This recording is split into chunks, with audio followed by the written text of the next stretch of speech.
Doctor अवलन और कुछ लोग कईयों की देखभाल करते।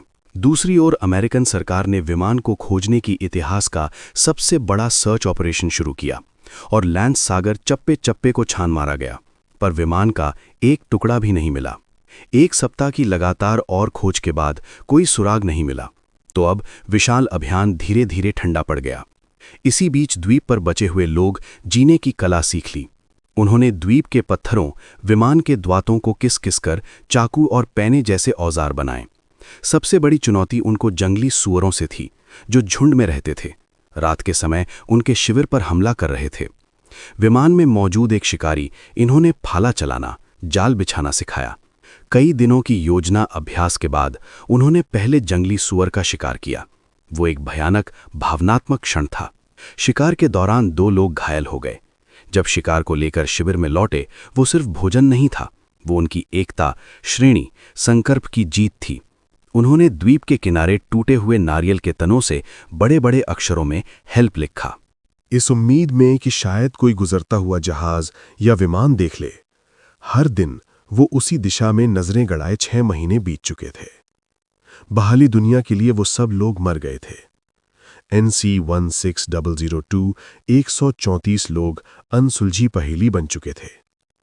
45 मिलियन खर्च करने के बाद अमेरिकी सरकार ने आधिकारिक तौर पर अपने सर्च ऑपरेशन को बंद कर दिया और सभी को लापता घोषित कर दिया। उनके परिवारों को बता दिया, अब लौटने की कोई गुंजाइश नहीं है। लेकिन अनजान द्वीप पर जीवन कैसे द्वारा आगे बढ़ रहा था। जो लोग गंभीर रूप से घायल थे, वो डॉक्टर हेल्थ के साथ देखभाल में धीरे धीरे ठीक हो गए। छोटे मोटे कामों में हाथ बटाने लगे। फिर भी बीमारी, निराशा के कारण कुछ और लोग मौत हो गई। 114 लोग बचे थे। उन्होंने अपने मृतकों को सम्मान के साथ दफनाया, एक दूसरे का मानसिक सहारा बने। जब रात में सब आग की चारों ओर बैठते, तब पुरानी जीवन की कहानी सुनाया करते थे। कभी कभी गाने भी गाते थे। दुर्घटना के 1.5 साल के बाद किसी बच्चे की किलकारी सुनाई दी। तभी सबके दिलों में एक नई उम्मीद जगा दी। 1.5 साल बाद जीने की एक नई वजह, तभी तो उस बच्चे ने सभी की ओर जीने की वजह बढ़ दी थी। समय बीतता गया और 2 साल पूरे हो गए। इस दौरान उन्होंने जीना सीख लिया था। उन्होंने छोटे मोटी खेती शुरू कर दी थी, मछली पकड़ने के नए नए तरीके ईजाद कर दिए थे।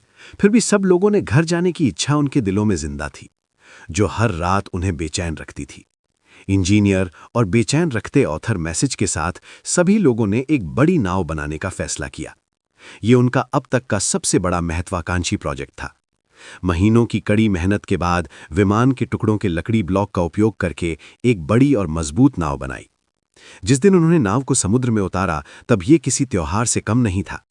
वो दिन 25 सबसे मजबूत अणुओं को भी लोगों को उस नाव पर सवार किया गया, इस वादे के साथ वो लोग हेल्प लेकर आएंगे। नाव से भी कुछ दूर तक ठीक चले, पर मौसम ने अपना रूप असली दिखा दिया। अचानक आसमान में काले बादल, भयानक तूफान उनकी नाव को चारों ओर घेर लिया। ऊंची ऊंची लहरों ने नाव को पलट दिया। उनमें से कुछ तैरकर बाहर निकले और 16 लोगों की जान चली गई। ये बड़ी त्रासदी थी। पहले बीमारी और निराशा का 15 लोग मर चुके थे और अब इस त्रासदी ने और 16 लोगों को छीन लिया था। इस हिसाब से अभी 5 लोग पहले के कब्जे में थे। कुल 29 लोग मौजूद थे।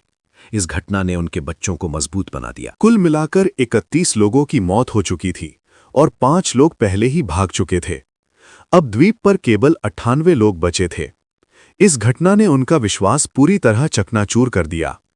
कई लोगों ने मान लिया कि यही द्वीप उनके कब्र बनेगा और यहां से निकलने की हर कोशिश सिर्फ मौत को दावत देना है। लेकिन फिर भी कुछ लोग ऐसे थे कि इनके भीतर उम्मीद की आखिरी किरण अभी भी जिंदा थी। 5 साल गुजर चुके थे। जो बच्चे द्वीप पर पैदा हुए थे, उनके लिए यही उनकी पूरी दुनिया थी। उन्होंने कभी नहीं देखा बिजली, शहर। बड़े लोग उन्हें अपनी कहानियां सुना देते, जो बच्चों के लिए किसी कथा से कम नहीं होती थीं। लेकिन समय के साथ समाज में दरारें बढ़ने, संसार के साधन, आपके संकेत, फलदार पेड़, छोटे जानवर धीरे धीरे मरने लगे। भोजन की कमी ने लोगों के बीच तनाव खड़ा कर दिया। उनकी संख्या घटकर सिर्फ 82 रह गई थी। बाहर जाने की उम्मीद वो लगभग छोड़ चुके थे। बस वो किसी तरह दिन काट रहे थे। तभी 8 साल की एक दोपहर एक भयानक चक्कर आवाज आया। तेज बारिश ने बनाया आश्रय और फसलों को एकदम से नष्ट कर दिया। वो खुले आसमान के नीचे भीग रहे थे और ठंड से कांप रहे थे, और वो सोच रहे थे अब शायद अंत आ गया। लेकिन द्वीप भूकंप से कंपने लगा। जमीन ऐसे हिल रही थी जैसे फट जाएगी। पहाड़ टूटकर गिरने लगे और पेड़ जड़ से उखड़ने लगे। हर कोई अपनी जान बचाकर भाग रहा था। अनजाने में यही भूकंप उनको तबाही का कारण बनने वाला था। भूकंप के कारण वो विमान का जमीन में धंसा हुआ हिस्सा अपनी जगह से खिसक गया। उसके नीचे कोई दबे हुए उपकरण बाहर आ गए। उसके बाद सब कुछ शांत हुआ। तभी ऑनलाइन देखा ने शंका होने लगी। तभी उसके एक पड़े हुए विमान के रेडियो पर नजर पड़ी कि उसने अपनी इसीलिए हिले हुए तारों को जुड़ जाने से उसमें करंट फैलने लगा। और अंतो नीचे से रेडियो का स्विच दबाया। आप तभी एक हल्की सी खरखराहट की आवाज आई और उसके दिल की धड़कनें तेज हो गईं। कांपते हाथों से बचे कुचे तार जोड़े। 9 साल में पहली बार रेडियो की हरी बत्ती चालू थी।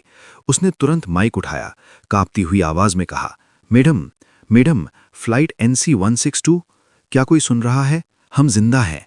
मियामी के एयर ट्रैफिक कंट्रोल रूम में ऑपरेटर को यह सब कुछ सुनाई दिया। उसे अपने कानों पर यकीन नहीं हुआ और अंतु ने जाग अपने विमान का रजिस्ट्रेशन नंबर, कैप्टन का नाम और उड़ान की तारीख बताई। तभी पूरे कंट्रोल रूम में सन्नाटा छा गया। अमेरिकी सरकार ने तुरंत खोजें शुरू कर दी और आज जो लोग वहां मौजूद थे वो रात को आग जलाकर दुआ करते थे ताकि वहां से कोई भी गुजरता हुआ विमान उसे देख ले और मदद मिल जाए। तभी एक छोटा सा धब्बा दिखाई दिया। वो बचाव के लिए आए हुए जहाज था। उसको देखते ही 9 साल का दर्द और लोग रो रहे थे और एक दूसरे को गले लगा रहे थे। जब बचाव दलों के सदस्य वहां पहुंचे तो वो सन्नाटे में चले गए। उन्हें दुनिया 9 साल पहले मरा हुआ घोषित कर चुकी थी। आज वो उनके सामने खड़े थे। इस कहानी ने पूरी दुनिया को हिला दिया। 1 साल बाद 1958 में अंतोनी ने एक किताब लिखी, 16002। ये अमेरिका की सबसे ज्यादा बिकने वाली किताबों में से बिकी। साबित कर दिया, छोटी सी आशा की किरण भी जिंदा रखने के लिए काफी होती है। वीडियो अच्छा लगे तो लाइक कीजिए और सब्सक्राइब कीजिए।